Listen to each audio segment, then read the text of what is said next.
Moi, je suis arrivé dans le COP où je vis ici depuis en 84, donc ça fait presque 34 ans, là, oui, 34 ans. Et très vite, écoute, quand je suis arrivé dans le coop, j'avais dit aux gens, souvent dans des petites organisations comme ça, la trésorerie dans une boîte de chaussures, puis ici, c'était vrai. Fait que moi, j'avais des notions en comptabilité, j'avais même commencé à informatiser ça, bon, avec un Commodore 64. Mais je suis devenu trésorier, puis très vite, je me suis mis à m'impliquer dans ce qui est devenu la fédération. La fédération, à ce moment-là, venait de naître. Fait que j'ai été à des rencontres qui avaient lieu dans des coops à Montréal. Puis c'est comme ça que je me suis rapproché de la fédération, que j'ai appris à la connaître, qui était située à l'époque sur le boulevard Atwater, dans le bout d'Atwater, du métro Lionel Groulx, où est maintenant le bureau d'avocat Sylvestre Pinchot. Là, il habitait en haut, il était en haut. Hein. Il y avait comme une certaine symbiose entre les deux. Il faut savoir que Pierre Sylvestre, c'est lui qui a imaginé les GRT. Avec l'OJPOP en 1977, quand le programme a été mis en place, lui, il venait du Sud-Ouest, on appelle la République du Sud-Ouest. Il y avait plein de groupes autonomes, comme dans santé. Puis il avait vu qu'en santé, en créant un CLSC, il avait institutionnalisé ça, puis tué à peu près tout ce qu'il y avait de vivant là-dedans. Fait que quand le ministre Tardif est arrivé avec son idée de mettre en place un programme Logipop, à partir des fonds qui étaient disponibles, il a dit on devrait faire ça autrement, ça devrait être des groupes qui sont autonomes. Alors, il a passé au groupe de ressources techniques pour pas que ça soit un encadrement. Lui, il avait vu en santé ce que c'était comme bordel que ça avait créé. Ça fait que ça sclérosait ce qui était les cliniques santé à l'époque. Ça les a tués. Puis, dans le domaine des cliniques, comment on appelait ça, juridiques, là, où il y avait des avocats qui aidaient les gens, ça aussi, en faisant l'aide juridique, les libéraux avaient encore ça, sclérosé cette affaire-là. Alors, lui, il voulait autre chose. Puis, il était proche, à ce moment-là, du milieu coopératif. C'était un avocat progressiste, c'est toujours un avocat progressiste. Et c'est à partir de là que ces liens-là se sont faits. Dans l'esprit de Pierre Sylvestre, les GRT, ça devait être transitoire. Jusqu'à temps que le milieu de l'habitation, autant pour les coops, puis je pense qu'il pensait la même chose pour les OBNL, puissent s'organiser pour développer ses propres outils de développement. Ce qui s'est fait progressivement un peu partout au Québec, parce que beaucoup de fédérations ont fini par englober des groupes de ressources techniques. À Montréal, ça n'a pas été le cas parce qu'il y en avait déjà 4. Il y en a eu plus que ça à un moment donné. Il y en a eu des fusions, puis à un moment donné, il y en avait 3-4, et avec lesquels les rapports étaient relativement corrects. Oui, il y a eu une distanciation entre les deux, c'est parce qu'à un moment donné, quand tu es dans le service aux membres, tu te rends compte qu'il y a des réalités que les GRT n'ont peut-être pas pris soin de préparer. Entre autres, la formation. Il s'est mis à y avoir beaucoup de critiques sur le recrutement, la formation. Tu donnes la gouvernance d'un immeuble à des gens, il faut qu'ils soient préparés. Tu ne nais pas coopérant, tu l'apprends. Tu ne sais pas c'est quoi un procès verbal, quelqu'un qui n'a jamais été sur un CA. À quoi ça sert ces affaires-là? Puis le mode de décision, y aller, c'est possible par consensus, mais en même temps, à un moment donné, c'est de la démocratie représentative. Il faut qu'il y ait des gens qui n'ont pas tout à fait le même rôle. Un administrateur, ça a plus de responsabilités qu'un simple membre, puis un dirigeant, ça en a encore plus. Un président d'une coop, s'il dit à un tiers, à un entrepreneur, je vais te donner le contrat, la coop va te donner le contrat, puis l'autre se prépare pour avoir le contrat, puis finalement, il ne l'a pas, il peut poursuivre la coop, parce qu'il a engagé le dirigeant de la coop. C'est des choses qu'il faut que les gens, à un moment donné, maîtrisent. Et cette insatisfaction-là, elle a fini par croître. Puis en même temps, le mode de rémunération pour les GRT fait en sorte que c'était plus intéressant pour eux de faire des OBNL pour 2 raisons. D'abord, ça ne prend pas de la formation, parce que les locataires ne sont pas nécessairement des acteurs au niveau de la gestion de l'immeuble. Et les OBNL, souvent, ça peut permettre à des tiers, comme la municipalité ou d'autres, d'être sur le conseil d'administration. Puis, avec le temps, les GRT se sont rendus compte qu'ils pouvaient aussi offrir leurs services de gestion puis prendre la gestion des OBNL, ce qui est une source de revenus qui permet à leurs organisations de devenir pérennes. Parce que ces organisations-là, même si dans l'œil de Sylvestre, ça devait être quelque chose de transitoire, quand tu crées une organisation, absolument, elle essaie de survivre et de se développer. D'abord, il y avait la reconnaissance. C'était tout à fait nouveau, ça. Ça faisait à peine 7 ans, 8 ans que les coops d'habitation se développaient au Québec. Il y en a déjà eu d'autres avant. Là. Moi, j'ai été membre d'une coop étudiante d'habitation en 1975, qui était la Fédération Coop Habitat, qui avait un immeuble de 16 étages avec des étudiants. J'ai été trésorier de cette coop-là. Mais cette fédération-là a fait patate parce que c'était du top-down. On avait imaginé une structure, puis on avait fait des projets, puis il n'y avait pas vraiment, c'était pas parti de la base. Alors, que le Logipop, ben, c'est au point de départ des groupes qui se constituent, puis ils ont de l'aide des groupes de ressources techniques pour aller de l'avant. Et les premières formules, nous, c'est une vieille coop, ici, c'est une 3418, premier modèle de la SCHL et de Logipop, qui a une convention qui tient en 2 pages.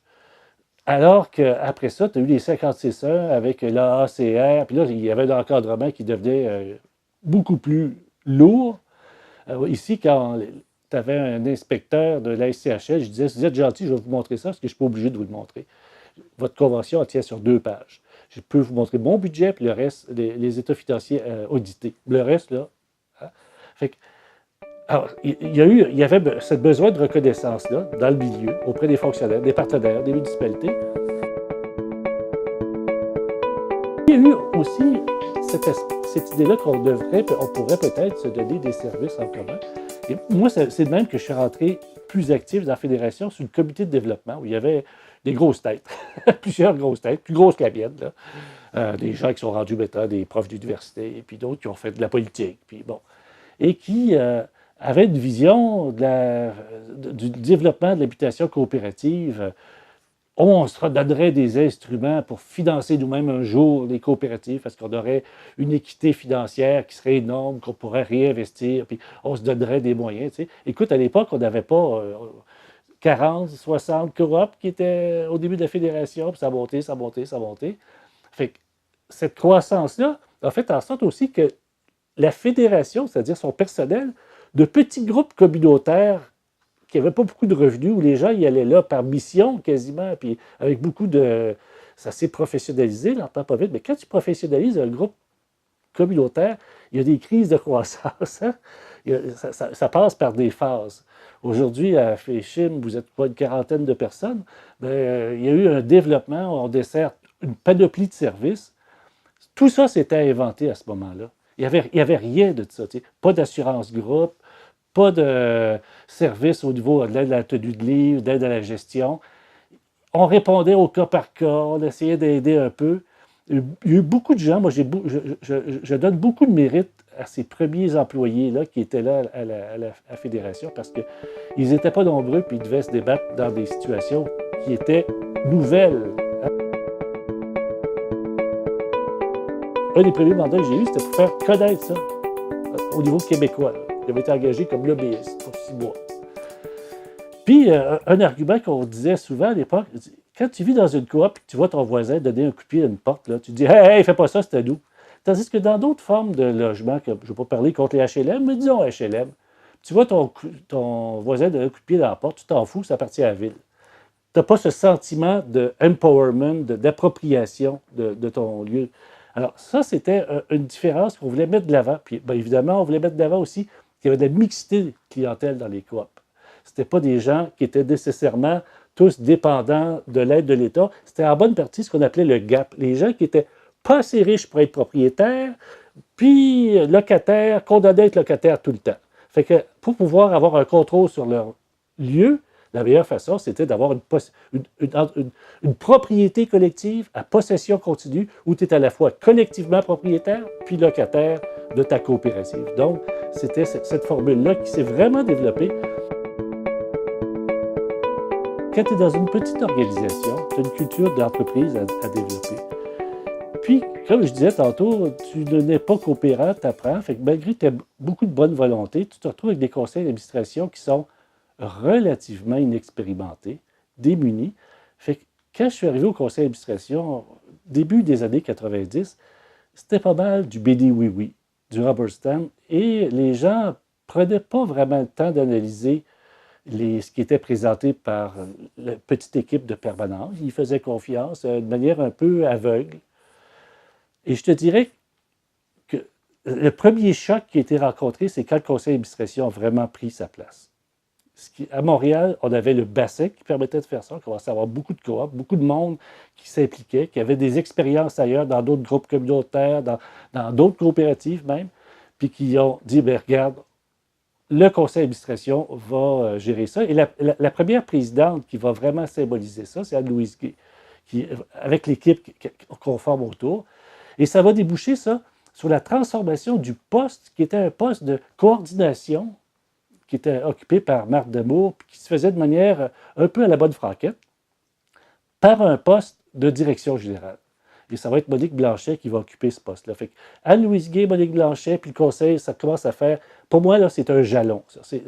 À partir de ce moment-là, on peut dire que la FECHIM, elle a une gouvernance. D'ailleurs, ça a eu un effet pervers. Ben, moi, je suis un pro-syndical. Hein? Avant, il n'y avait pas de syndicat à la FECHIM, au tout début. C'était trop petit. Puis quand il y a les membres se sont rendus compte, des employés, pas des membres, que le CA prenait sa place, ils ont eu peur. On va se syndiquer. Ils s'attendaient. Moi, je me rappelle, je m'étais fait dire ça à sortir de ça. On va se syndiquer. Je dis, c'est une maudite bonne idée, ça. Je dis, on va avoir des vrais rapports organisés, on va pouvoir négocier des choses, ça ne sera pas sur la tête de l'employé. Il va y avoir des règles. Là, les gens ont été comme un peu saisis. Ben oui, penses-tu qu'on est anti-syndicaliste? Au contraire, tu sais, ça va tout simplement organiser encore mieux. On est rendu là dans notre croissance. Il s'est mis à avoir de plus en plus de membres de la fédération. Ce qui a amené des membres, il y avait les coop militantes. Dans chaque coop, il y a des zoins comme moi là, qui, à un moment donné, disaient souvent, la coop, elle t'envoie, elle sait que tu veux y aller, fait que tu es le délégué d'office. Puis, il y en a d'autres qui sont greffés à ça. Ça fait un noyau de base. Mais après ça, il y a d'autres coops qui sont plus pragmatiques. Eux, c'est les services qui vont y arriver. Entre autres, quand on est arrivé avec la FIC, l'avantage financier intercoop, quand on est arrivé avec la capacité d'offrir des services d'assurance collective, quand on s'est mis à offrir des services de conseil téléphonique, tous ces services-là ne font que remplir une partie de la mission de la fédération. C'est une coop de coop. Hein? Donc, une coop, c'est fait pourquoi? C'est pour donner... C'est des gens qui se mettent ensemble pour se donner des services ou se donner des biens en commun. Fait que cette fédération-là s'est bien à répondre de plus en plus aux besoins des coops qu'elle constituait. Puis bon, le membership a monté. Il y a des difficultés extérieures au mouvement. C'est les programmes. D'abord, la fin des programmes fédéraux en 93, 94, à ce bout-là. Bon, le Québec, la seule province au Canada qui prend le relais. Mais en même temps, les programmes ont varié selon les humeurs et les orientations idéologiques des gouvernements. Moi, je me rappelle d'avoir dit à Claude Rayune, qui était ministre à l'époque dans le gouvernement Bourassa, qui était le fossoyeur du mouvement coopératif, parce qu'il voulait faire des coopératives qui étaient des HLM déguisés en coop. Oui, c'était juste des gens qui étaient dans les besoins impérieux, puis qui ne pouvaient pas... Si on te donne à gérer un immeuble, on te donne la responsabilité, ça doit venir aussi avec des devoirs. Puis il y a des droits, mais il y a des devoirs. Puis si tu ne les remplis pas, il faut qu'il y ait des conséquences. Quand tu es membre d'une coop, puis que tu participes ou que tu ne participes pas, que tu payes ton loyer, que tu ne le payes pas, tu sais, quelque part, là, tu t'en fous parce que tu es un HLM, dans le fond, sur lequel on a mis le label coop. Ça crée des problèmes. Alors, on traîne tout ça dans notre besace, dans nos programmes, des coops qui ont été constitués en fonction de programmes fort différents. Et ça, c'est des contraintes qui sont venues de l'extérieur. Ensuite, de l'intérieur, je te dirais, les principales difficultés qu'on a eues, c'est des difficultés de croissance. C'est des difficultés liées à des...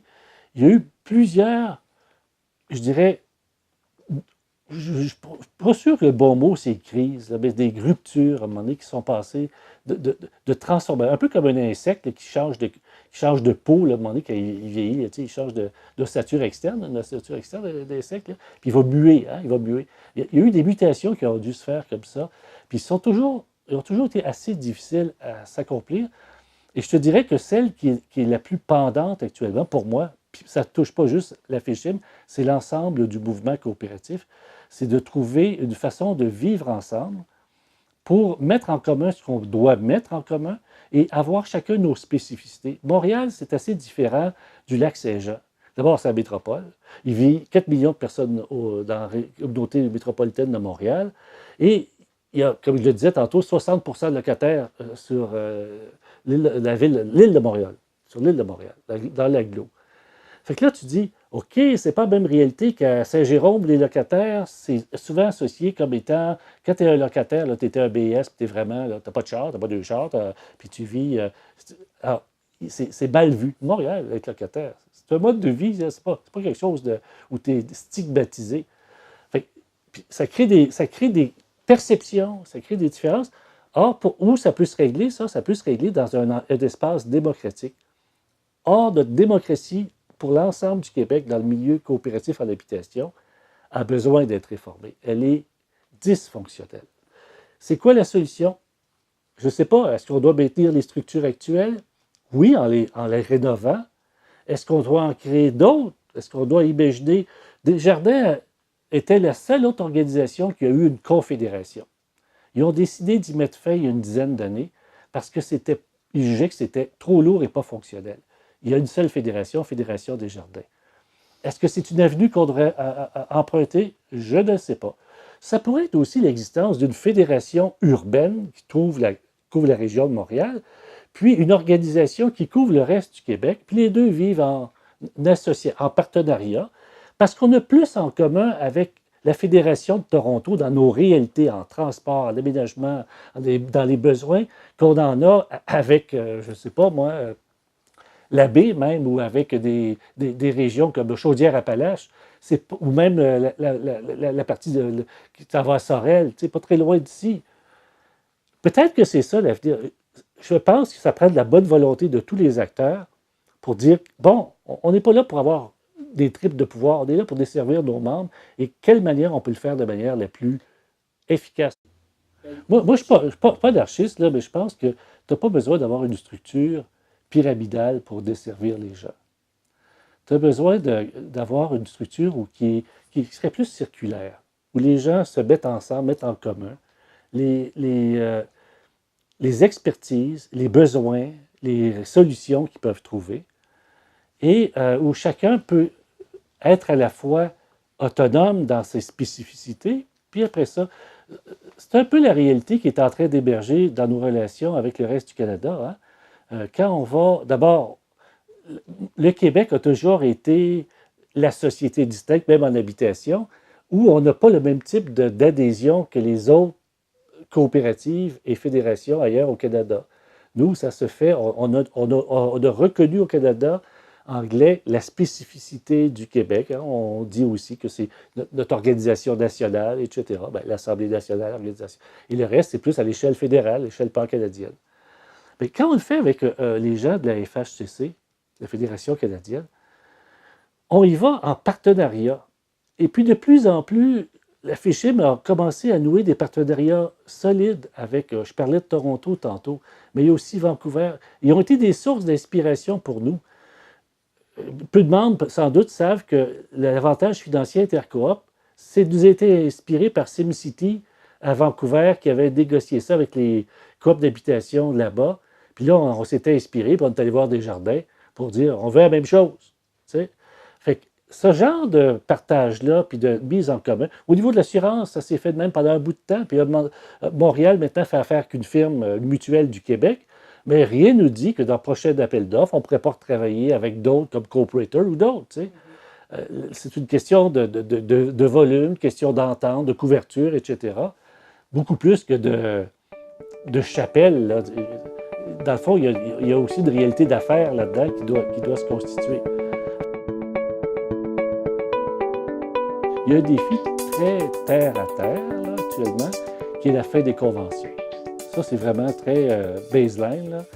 Là. Beaucoup de coopératives arrivent à la fin des conventions et ça a des conséquences majeures sur l'accès à la ACR pour les 56 heures, ou l'article 95 peut-être, la nouvelle loi. C'est aussi tout le défi de la rénovation immobilière, parce que tu peux être très tenté de consommer ton immeuble, puis la génération suivante se débrouillera avec les problèmes. Fait que alors, heureusement, le législateur, plus le mouvement, sous l'inspiration du mouvement, puis la Fédération est première là-dedans, on s'est mis à se doter des outils pour faire des bilans de santé immobilière, puis planifier ça. Et la FECHIM est rendue un chef de file à travers le Canada pour ce type d'intervention-là, avec une expertise, avec une capacité de faire tout le tour, pas juste l'évaluation immobilière, mais aussi accompagner la coop pour les devis, avec les professionnels, avec les entrepreneurs, puis voir avec les bailleurs de fonds comment on peut arrimer ça dans un financement qui n'étouffe pas les membres. Ça, c'est un deuxième défi. Ça, c'est un défi qui va venir dans les prochaines années. Et après ça, le troisième défi, c'est de se développer, d'avoir encore plus. On a 12 000 logements coopératifs. Il y a 1300 quelques coopératives d'habitation au Québec, à peu près 600, 650 dans la CMM. Moi, je pense que le prochain défi, ça va être aussi à moyen terme de faire évoluer notre modèle. Et pour moi, le modèle, c'est toujours des coopératives à possession continue. Je vais être clair là-dessus. Parce que tu crées des communs, tu crées un bien commun avec lequel personne ne peut partir. Regardez juste les chicanes qu'il y a dans les syndicats de copropriété, les condos, où c'est des propriétés divises, puis les gens ne veulent absolument pas partager les frais communs. Dans une coopérative, tu es solitaire dans ton logement, mais tu es solidaire dans la bâtisse. Et cette solidarité-là, ça fait partie un peu de l'ADN des Québécois. On est des gens comme ça. Nous. On n'aime pas la chicane. On essaie de trouver souvent la décision qui fait, on jase longtemps, mais qui va faire en sorte que tout le monde va être satisfait. Règle générale, là, dans les coopératives, l'Assemblée générale, dans bon nombre de coopératives, c'est elle qui adopte le budget. Hein? Elle peut faire ça, le conseil d'administration de présidente. Puis ça a des incidences et loyers. Mais les gens font le rapport entre leur intérêt personnel puis l'intérêt de la personne morale ou de la coopérative. Puis, règle générale, moi, ce que je vois, c'est que c'est la coopérative qui gagne. En tout cas, elle est bien tenue, elle est viable. Il faut qu'elle soit viable. Elle n'est pas là pour faire des profits, mais il faut qu'elle soit viable, tu sais, immédiatement et dans le futur. Alors, ça, c'est des défis là, que je vois dans un horizon une dizaine d'années. On a entre les mains là, l'avenir, je pense, de la société. On prélude ce que va être la société dans ce qu'il peut avoir de plus solidaire d'ici quelques décennies. Je ne veux pas être un oiseau de malheur, mais le système, la civilisation dans laquelle on vit, avec le néolibéralisme qui creuse de plus en plus les inégalités, qui est en train de faire des ravages au niveau de l'environnement, il arrive à sa fin. Les gens qui sont jeunes aujourd'hui, je regarde mes neveux là, qui sont des enfants, ils vont connaître la fin de ce monde-là. Mais le nouveau monde qui va naître, il peut être de deux types. Ça peut être un monde autoritaire et antagoniste, quasiment totalitariste. Ou ça peut être un monde très différent, fondé sur ce qu'il y a de meilleur chez les humains, c'est l'entraide. Et nous, on représente ça.